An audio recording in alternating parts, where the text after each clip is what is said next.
Good morning guys, welcome to banking English Manya का आज 9 अक्टूबर और 9 अक्टूबर के द हिंदू आर्टिकल में आप सबका स्वागत है। तो चलिए बिना किसी देरी के शुरू करते हैं आज का पहला वर्ड। पहला वर्ड है कोहिरेंस। इसका मतलब होता है स्थिरता या कंसिस्टेंसी को कहा जाएगा कोहिरेंस। यहाँ पे इमेज में दिख रहा होगा, सबसे पहला क्या है, इनकोहिरेंस है। जब तरंगें इस तरीके से चलती हैं जो नियमित नहीं है, अनियमितता है, तो ये इनकोहेरेंस हो गया। फिर पार्शियली कोहेरेंट दिख रहा होगा, फिर आता है कोहेरेंट। तो जो बिल्कुल जिसमें स्थिरता है, बिल्कुल एक्यूरेसी है, क्लियर एंड लॉजिकल है जो चीज़, उसे कहा जाता है। या जो जिसमें लॉजिकल एग्रीमेंट हो रहा है पार्ट्स के बीच या फिर लोगों के बीच में आपसी सामंजस्य है, उसे कहा जाता है कोहेरेंस। ठीक है। सिनोनिम क्या क्या होंगे इसके? जो साउंडनेस है, मतलब औचित्य को कहा जाएगा। आर्टिकुलेट जो स्पष्ट है, एग्रीमेंट सहमति को कहा जाता है। तो ये इसके सिनोनिम है। एक वर्ड आता है कॉन्ग्रुइटी। इसका मतलब भी क्या होता है? सामंजस्य या तालमेल को कहा जाता है कॉन्ग्रुइटी। वैसे ही कनकॉर्डेंस, इसका मतलब भी क्या होता है? तालमेल या स्थिरता। ठीक है, तो ये होगा। एंटीनिम होंगे इसके इनकोहेरेंस, नॉनसेंस, इनकॉन्ग्रुइटी, डिस्कॉर्ड। ये इसके एंटीनिम होंगे। एंटीनिम से समझ रहे होंगे क्या क्या निकल रहा है, इसका मीनिंग भी थोड़ा डिफरेंट डिफरेंट है। जैसे इनकोहेरेंस है, इसका मतलब होता है बेतरतीब, जो सही ढंग से नहीं है, ठीक है, जिसमें कोई स्थिरता नहीं है, ये होता है। नॉनसेंस, जिसका कोई औचित्य नहीं है। इनकॉन्ग्रुइटी, अनुचित या जो बिल्कुल भी औचित्य नहीं है, या फिर जो कैसा है, असंगत टाइप का है, बिना तालमेल का है, ये इनकॉन्ग्रुइटी हो गया। या जिसमें क्या है, विषमता पाई जाती है। वैसे डिस्कॉर्ड, डिस्कॉर्ड मतलब मतभेद को कहा जाएगा, या आपसी जो मतभेद होता है, झगड़ा होता है, वो होता है डिस्कॉर्ड। एग्जाम्पल होगा इसका, योर ऐसे लेक्स इंटरनल कोहेरेंस। आपके निबंध में आंतरिक सुसंगति का अभाव है। ठीक है, तो ये होगा। अगला वर्ड है टॉक्सिक। इसका मतलब होता है अप्रिय, ये जो अनप्लीजेंट है, हार्मफुल है, डेडली है, उससे कहा जाएगा टॉक्सिक। सिनोनिम होंगे इसके वेरी बैड, हार्मफुल, पॉइजनस। ये इसके सिनोनिम होंगे। पॉइजनस मतलब जो आपके लिए घातक है, ठीक है। डेडली ये होता है। नॉक्सियस होता है। और क्या होगा? लीथल होगा, बेनफुल, इनका मतलब भी जो नुकसानदायक है, अप्रिय है या हार्मफुल है। ठीक है। परनीसियस जो घातक है। ठीक है, तो ये इसके बाकी सिनोनिम होंगे। नॉक्सियस हो गया। एंटीनिम क्या होगा इसका? जो बिल्कुल सेफ है, सैल्यूब्रियस है, लाभदायक है, हार्मलेस है, इनविगरेटिंग है, जो कैसा है, शक्तिवर्धक होता है, इनविगरेटिंग। और क्या होगा? नॉन टॉक्सिक होगा, जो बिल्कुल हम हार्मलेस है, नॉन पॉइजनस। तो ये इसके एंटीनिम होंगे। एग्जाम्पल होगा इसका, she had been in a toxic relationship. वो जो है एक अप्रिय रिलेशनशिप में थी। ठीक है, तो ये होगा। अगला वर्ड है बक। इसका मतलब होता है खंडन करना या रेजिस्ट करना, किसी का विरोध करना, चैलेंज करना या फिर कंटेस्ट करना, ये होता है बक। इसके दो और मीनिंग है जो इमेज में दिख रहा होगा आपको। यहाँ पे क्या है, एक तो हो गया ये अमेरिकन डॉलर है, एक तो हो गया बक ये, और दूसरा है जो नीचे एनिमल दिख रहा होगा, ये हिरन है, ये भी होता है बक। ठीक है, तो इसके दो तीन मीनिंग है, ये ध्यान रखना। और इसका जो अगला मीनिंग है क्या है, अपोजिट, खंडन करना। तो सिनोनिम है इसके अपोज, कॉन्ट्राडिक्ट, डिफाई, किसी को, किसी का विरोध करना या खंडन करना किसी का, ये होता है डिफाई। कॉन्ट्राडिक्ट करना, मतलब मतभेद निकालना, ये होता है। थ्वाट होगा, किसी को रोकना या खंडन करना। ठीक है, तो ये इसके सिनोनिम होंगे। एंटीनिम क्या होगा? किसी के सामने किसी चीज़ को एक्सेप्ट करना या ईल्ड करना उसके सामने, गिव इन करना, सकम्स, किसी के सामने झुकना, ये इसके एंटीनिम होंगे। एग्जाम्पल होगा इसका, the shares bucked the market trend. Shares ने मार्केट ट्रेंड को उलट दिया। ठीक है, तो ये होगा। अगला वर्ड है ग्लेयर। इसका मतलब होता है बोह चढ़ाना, या फिर स्काउल को कहा जाएगा ग्लेयर। जब आप किसी को गुस्से में देखते हो या फिर तिरछी निगाहों से देखते हो, अजीब ढंग से देखते हो, ये होता है ग्लेयर। सिनोनिम होंगे इसके ग्लोवर, फ्रॉन, स्टेयर, ये इसके सिनोनिम होंगे। ग्लोवर मीन्स क्या होगा? किसी को क्रुद्ध रूप से देखना, ठीक है, या तिरछे रूप से देखना। फ्रॉन मीन्स भी क्या होगा? बोहें चढ़ाने को कहा जाएगा, वो भी गुस्से में। ठीक है, तो ये होगा। स्टेयर किसी को घूरना, तो ये इसके सिनोनिम होंगे। लुक डैगर्स होता है, इसका मतलब ही क्या होता है, किसी को भौहें चढ़ाना या किसी पर क्रोधित होकर देखना, तिरछी नज़र से देखना। तो ये इसके सिनोनिम होंगे। इसका जो एक और सिनोनिम है वो ये भी आप ध्यान रखना, डेजल और ब्लेज मतलब चमकना, ये भी इसके सिनोनिम होंगे। एंटीनिम क्या होगा इसका, स्माइल करना, डार्क, डस्क, ये इसके एंटीनिम है। एक तरफ आप भौहें चढ़ा रहे हो, गुस्सा दिखा रहे हो जैसे इमेज में, दूसरी तरफ आप स्माइल दे रहे हो। और दूसरा मीनिंग क्या है इसका, डेजल था, ब्लेज था, चमकना, तो डार्क, डस्क, ये इसके एंटीनिम है। डस्क मतलब शाम को कहा जाता है, ठीक है, या अंधेरे को कहा जाता है डस्क। तो ये है एग्जाम्पल होगा इसका, सी gave me a fierce glare, उसने मुझे एक तीखा या ज़बरदस्त ग्लेयर दिया, मतलब एक अजीब लुक दिया, एक गुस्से वाला लुक दिया, ठीक है। तो ये होगा। अगला वर्ड है इनकंसीवेबल, इसका मतलब होता है समझ से बाहर या फिर बियॉन्ड बिलीफ, जो आपके यकीन से पार हो, या अनहर्ड ऑफ हो, जो आपने कभी सुना ना हो, आउट ऑफ द क्वेश्चन हो, ठीक है, समझ में नहीं आ रहा, अनथिंकेबल है, अनइमेजिनेबल है, जो उससे कहा जाएगा इनकंसीवेबल। सिनोनिम क्या होंगे इसके, अनबिलीवेबल, इनक्रेडिबल, इम्पॉसिबल, ये इसके सिनोनिम होंगे। क्रेडिबल मतलब जिस पर आप यकीन कर सकते हो, और इनक्रेडिबल जो जिस पर आप यकीन नहीं कर सकते, ठीक है, अविश्वसनीय को कहा जाएगा इनक्रेडिबल। तो ये इसके सिनोनिम है। एक वर्ड होता है माइंड बॉगलिंग, जो आपके दिमाग को घुमा दे, ये भी इसका एक सिनोनिम है। एंटीनिम क्या होगा इसका, जो पॉसिबल है, क्रेडिबल है, विश्वसनीय है, प्लॉजिबल है, हाँ, कंसीवेबल है, या फिर जो संभाव्य है, लाइकली, रीजनेबल है, ठीक है। तो ये इसके एंटीनिम होंगे।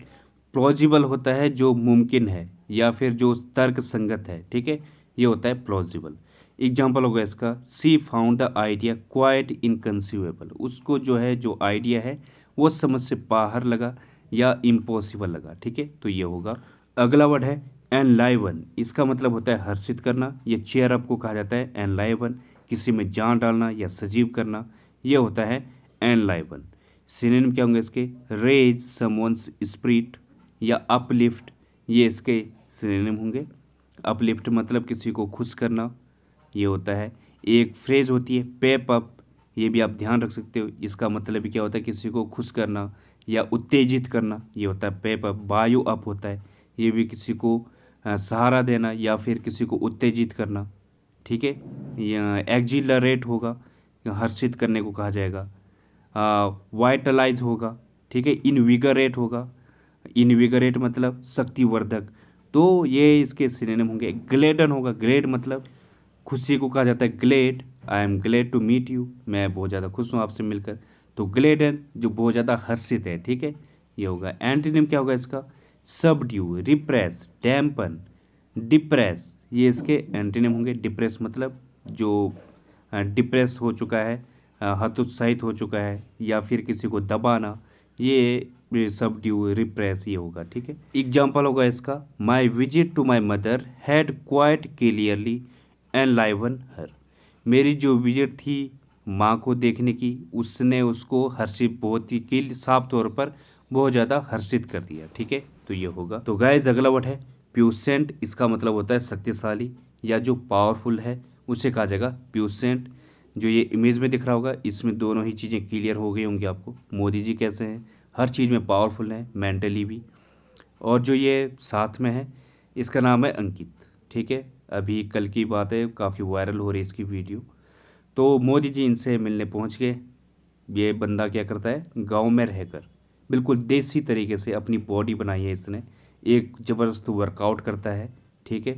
इसने कुछ भी जो न्यू इंस्ट्रूमेंट होता है वो बिना यूज करे, इसने बिल्कुल देसी तरीके से अपनी इतनी ज़बरदस्त बॉडी बनाई, खुद को शक्तिशाली बनाया। तो काफ़ी इंस्पिरेशनल है इसकी स्टोरी, ठीक है। तो ये है, जो बॉडी से हो, मेंटली हो, ये होता है जो शक्तिशाली हो, बॉडीली मेंटली, ये होता है प्यूसेंट। सिनोनिम क्या होंगे इसके, पोटेंट, इन्फ्लुएंशियल, स्ट्रॉन्ग, ये इसके सिनोनिम होंगे। पोटेंट मतलब जो शक्तिशाली है। एक होता है ओमनीपोटेंट, जो सर्वशक्तिमान होता है, वो भगवान जी होते हैं, ठीक है। तो ये होगा। माइटी होगा, फॉर्मिडेबल होगा, ये भी इसके सिनोनिम होंगे। एंटीनिम क्या होगा इसका, जो इम्पोर्टेंट है, फीबल है, पावरलेस है, वीक है, फ्रेल है, ये इसके एंटीनिम होंगे। फ्रेल जो बहुत ज़्यादा कमज़ोर है, दुबला पतला है, ठीक है, ख़त्म होने वाला है। इम्पोर्टेंट जो नपुंसक है, जिसके अंदर कोई शक्तियाँ नहीं है किसी भी चीज़ में, ठीक है, ये होता है इम्पोर्टेंट। एग्जाम्पल होगा इसका, the young man has a pubescent body. जो यंग मैन है उसके पास एक शक्तिशाली बॉडी है या ज़बरदस्त बॉडी है, तो ये होगा।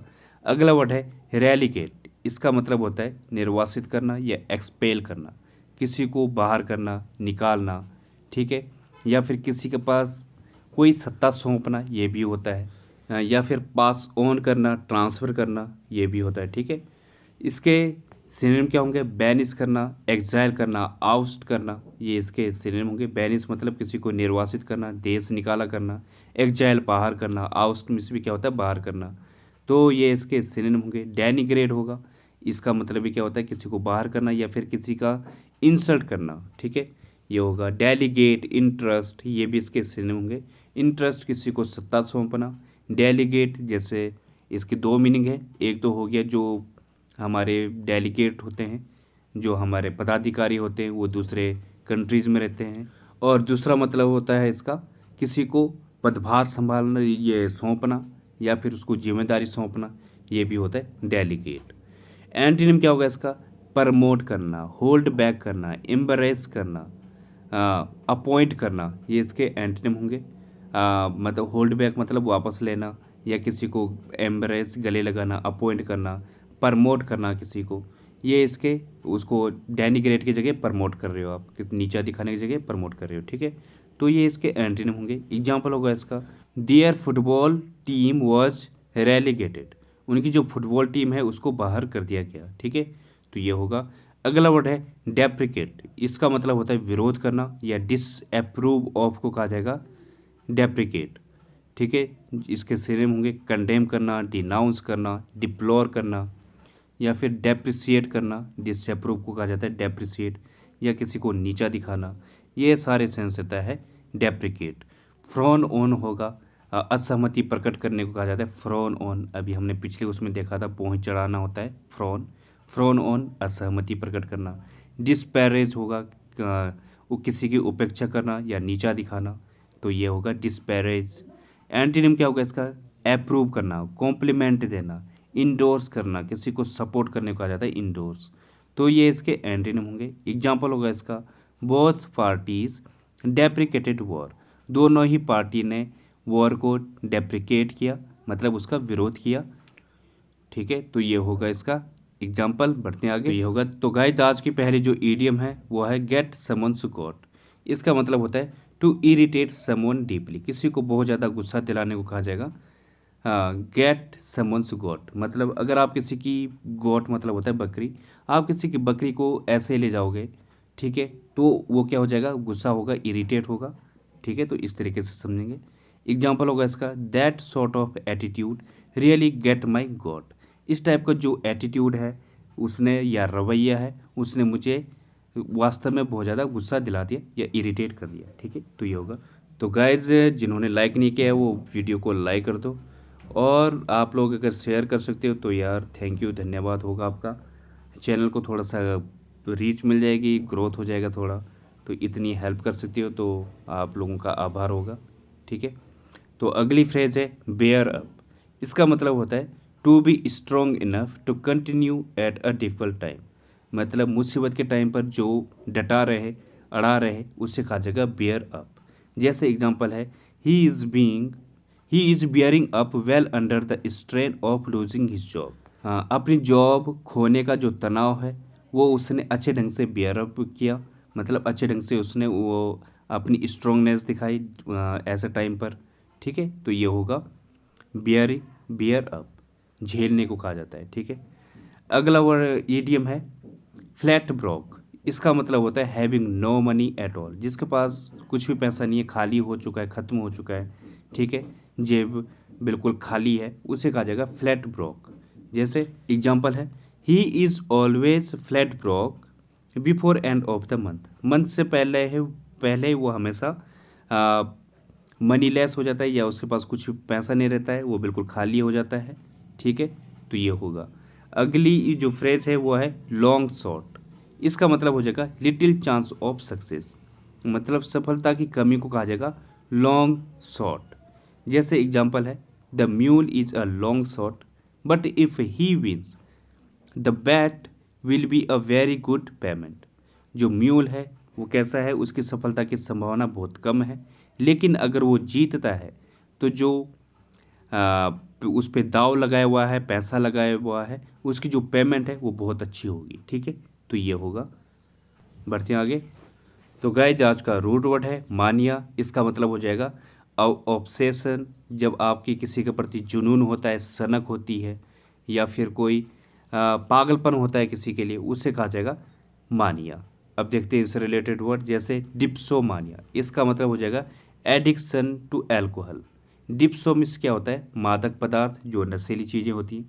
तो जो उसका एडिक्शन हो जाए, जो उसका एडिक्ट हो जाए नशीली दवाओं का, उससे कहा जाएगा, या अल्कोहल का जो आदी हो जाए दारू का, उससे कहा जाएगा डिप्सोमानिया। वैसे ईगोमानिया, इसका मतलब क्या हो जाएगा, addiction to talking about oneself. Ego मतलब क्या होता है, सेल्फ। तो जो अपने ही बारे में बात करता रहे, ठीक है, मैं ये हूँ, मैं वो हूँ, ठीक है, उससे कहा जाएगा ईगोमानिया। वैसे ही थियोमानिया, थियो मतलब क्या होता है, गॉड को कहा जाएगा। तो ये होगा ऑब्सेशन टू रिलीजियस स्टडीज़। जो अपने जो बहुत ही ज़्यादा कट्टरपन होता है जिसके अंदर अपने रिलीजन को लेकर, मेरा ही धर्म सब कुछ है, उसे कहा जाएगा थियोमानिया। वैसे क्लेप्टोमानिया, इसका मतलब हो जाएगा एडिक्शन टू स्टीलिंग, जो चोरी का आदी होता है। जैसे आपने यमला पगला दीवाना एक मूवी है, उसमें जो सनी देओल का पिता बना हुआ है, उनके ही पापा हैं धर्मेंद्र। तो उसमें जब वो अपनी वाइफ से मिलता है तो क्या करता है, वो अपनी वाइफ से मिल रहा है, लेकिन जो उसकी चोरी की आदत होती है वो जाती नहीं है, और वो अपनी ही वाइफ का क्या है, हार वगैरह छिपा लेता है। तो ये क्या है, क्लेप्टोमानिया है, जो एडिक्शन टू स्टीलिंग है, जिसकी आदत ही ना जाए ना चाहते हुए भी, ठीक है, वो होता है क्लेप्टोमानिया। वैसे ही क्लेप्टो मतलब वैसे एक और रूट वर्ड है, इसका मतलब होता है चोर। वैसे प्लूटोमानिया, प्लूटो मतलब जो धनाढ्य है, जिसके पास पैसा है। तो प्लूटोमानिया जो एडिक्शन टू बीइंग रिच है, जिसके पास एडिक्शन हो, इसकी बहुत ज़्यादा एडिक्शन है, एडिक्ट हो चुका है रिच बनने का या पैसा कमाने का, ये होगा। अगला वर्ड है आइलरोमानिया। आइलरो आप समझ गए होंगे, जो मेरी वीडियोस डेली देखता है वो समझता है कि आइलरो क्या है, कैट को कहा जाता है। तो आइलरोमानिया एडिक्शन टू कैट, जो बिल्लियों का बहुत ज़्यादा शौकीन है या बहुत ज़्यादा ऑब्सेस्ड है उनके लिए, ठीक है, तो ये होगा। तो गाइज ये हो गया आज के रूट वर्ड। तो अगर आपको वीडियो अच्छी लगी है तो प्लीज़ यार लाइक, सब्सक्राइब और कमेंट करना। इसे शेयर कर सकते हो तो आपका बहुत बहुत धन्यवाद होगा। ठीक है, थैंक यू।